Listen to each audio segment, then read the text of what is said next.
Hello, today we will guide you through how to integrate Jira with Zapier.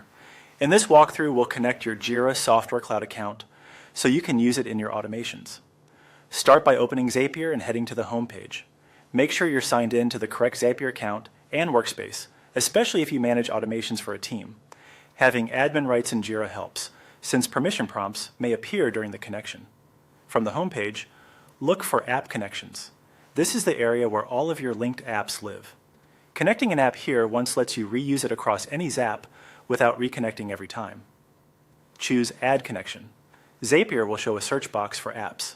In the search field, type Jira. You'll see multiple results. Select Jira Software Cloud, which is the integration for Atlassian's cloud-based Jira used by most teams. If you use Jira Server or Data Center, note that those are different products and won't connect through this option. With Jira Software Cloud selected, click Add Connection. Zapier will start a secure authorization flow. Follow the on-screen prompts. Typically, you'll be asked to sign into your Atlassian account, pick the correct Jira site if you have more than one, and grant Zapier permission to access issues, projects, and related data required for automations. Review the permissions, then approve to continue. If your organization enforces multi-factor authentication, complete that step as prompted. If a window doesn't open, temporarily allow pop-ups for Zapier. Once authorized, Zapier will confirm the connection and return you to App Connections, where Jira Software Cloud should now appear as connected.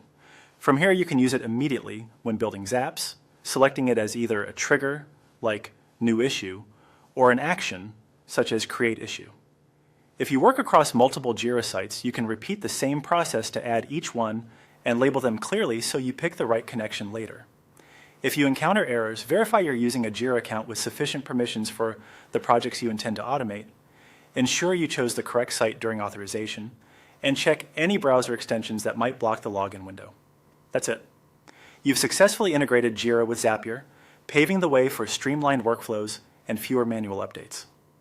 Your connection will stay active unless you revoke it, and you can manage or reconnect it anytime from App Connections in your Zapier settings.